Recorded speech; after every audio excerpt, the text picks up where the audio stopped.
Solo levelling Ragnarok chapter 58 आ चुका है और ये chapter one of the best chapter है भाई।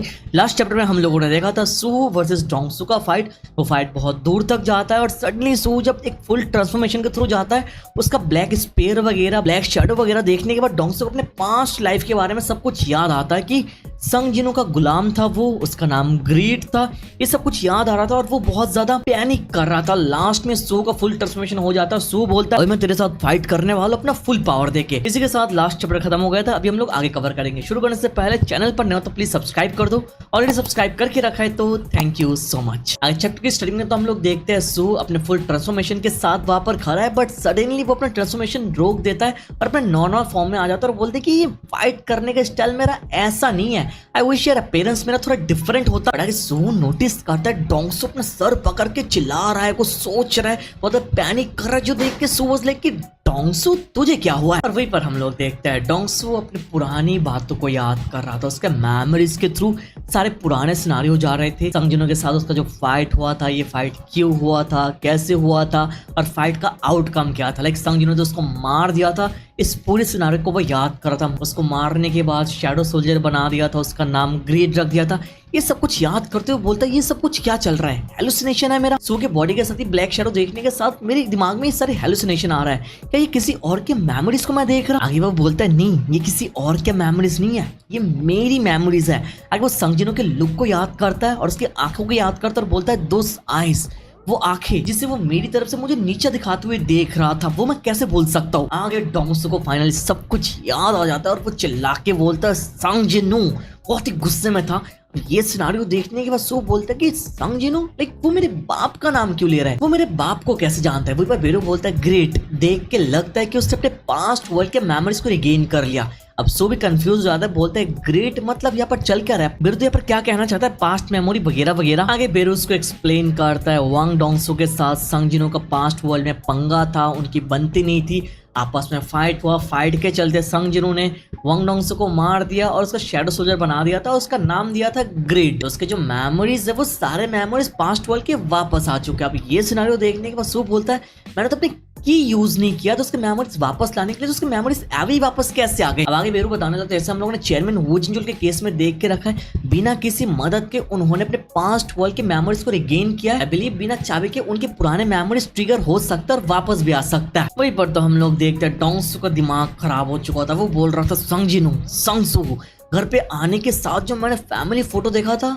अभी मुझे पता चल रहा है वहां पर संगजिनो उसकी बीवी थी और उनका बच्चा मेरे सामने खड़ा जो बड़ा हो चुका है, इसका नाम है संगसू। आगे डोंगसू संगजिनो को याद करते हुए बोल रहा था कि ये मॉन्स्टर संगजिनो इस दुनिया में ऐसे हंटर काम क्यों नहीं कर रहा है। इसका मतलब ऐसा है कि यहाँ पर कुछ ऐसा हो चुका है जिसकी वजह से वो यहाँ पर एज ए हंटर काम नहीं कर पा रहा, यहाँ पर प्रेजेंट नहीं है, वो किसी और जगह अटका हुआ है। ये सब कुछ सोचते हुए बोलते हुए इमीडिएटली वो सू को अटैक कर देता है, इमीडिएट पंच करता है और वहीं पर बोलने लगता है जो डार्क ह्यूमन मेरे सामने खड़ा है इसका पावर सेम है संगजिनो जैसा। बच्चे बिन तेरा पावर उसके जैसे सिमिलर है बट स्टिल तो उससे बहुत ही ज्यादा कम पावरफुल है। अगर डोंगसू तो सू को पंच करता है, पंच करते हुए बोलता है it's a very good opportunity for me कि मैं उसको यहाँ पर ही मार दूं। आगे ऑन से डोंगसू को अपने सारे मेमोरीज याद आ रहे थे, उसने कैसे संगजिनो के सामने झुक के उसको सर्व करता था, ये सब कुछ याद करता था। मनीमन बोल रहा था मैं संगजिनो का लिटरली एक स्लेव था, उसका गुलामी करता था, वो जो भी ऑर्डर करता था वो सारे ऑर्डर्स में फुलफिल करता था। वो फीलिंग उसको सर्व करने का वो मैं कैसे भूल सकता, वो भी जबरदस्ती मुझे सर्व करवाया। आगे ये सब कुछ याद करते हुए डोंगसू का रेज एक अलग लेवल पर जा चुका था। वो बहुत एम्बैरेसिंग फील कर रहा था। युवराज सिंह मुझे जैसे ह्यूमिलेट किया, इन सब का बदला मैं अभी लेने वाला हूँ तेरे बेटे को मार के, तो अभी अपने बेटे को खोने वाला है। यहाँ पर 1 सेकंड डोंगसू सो के एक पंच करता है, सो इस पंच को रोक लेता अपने हाथों से और बोलता है डोंगसू तो यहाँ पर डर किस बात से रहा है, और इमीडिएटली स्लैश करता है जिससे डोंगसू ब्लीडिंग करने लगता है। और आगे हम लोग देखते हैं सू अपने शैडोज को यूज करके अलग अलग स्पेयर्स बना लेते हैं और वो सारे स्पेयर्स के साथ एक साथ डोंगसू को अटैक करता है, जिससे डोंगसू की पूरी बॉडी अलग अलग जगह से कट होता हुआ जा रहा था और वो हैवीली ब्लीडिंग कर रहा था। अटैक लेने के साथ डोंगसू बोलने लगता कि बच्चा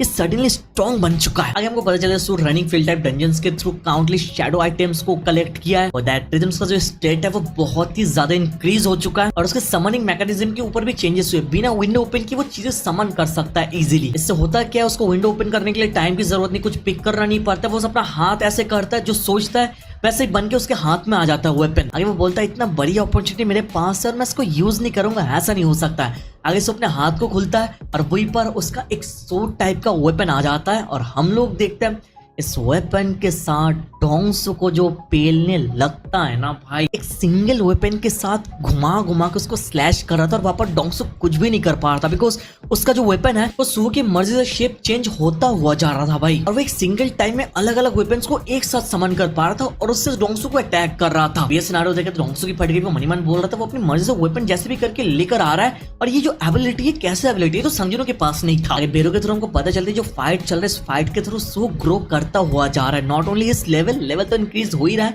मर्जी के साथ उसका टैक्टिक और उसका स्किल भी इंक्रीज होता हुआ जा रहा है। आगे बेरू संजीनो को याद करते हुए बोलता है माइलेज आई बेरू डेयर टू से वो दिन बहुत ही जल्द आ रहा है जब सुहू आपके साथ शोल्डर टू शोल्डर खड़े होने वाला और इस चीज को मैं अपने आंखों से विटनेस करने जा रहा हूँ। इसका मतलब सुहू बहुत ज्यादा स्ट्रांग बन रहा है बहुत ही कम टाइम में। यहाँ पर वो अपना पूरा सिनारियो खत्म करके संजीनो को ज्वाइन कर लेगा और इस चीज को बेरू अपने आंखों से विटनेस करेगा। आगे तो हम लोग देखते हैं संग सुहू एक सिंगल शॉट देता है और वहीं पर डोंगसो की वह फटके 4 हो जाती है। वो हिल नहीं पा रहा था, वो संग सुहू को देख रहा था बट सुहू के पीछे से वो संग जीनो का रिफ्लेक्शन देख रहा था जो पैनल में बोलूंगा भाई बहुत ही खतरनाक था बिकॉज डोंगसो को ऑलरेडी संग जीनो ने पीटा है, कूटा है, उसको मार दिया था, फिर शैडो सोल्जर बना लिया था और अभी उसके बेटे के हाथ वो पेला हुआ जा रहा है। तो यहाँ पर सुहू को तो देख रहा था बट सुहू के साथ संग जीनो को याद कर रहा था। आगे तो ये सारे अटैक्स लेने के बाद भाई डोंगसो के पास और कोई ऑप्शन नहीं था, वो भागने लगता है और बोलता है कि मैंने कभी सोचा ही नहीं था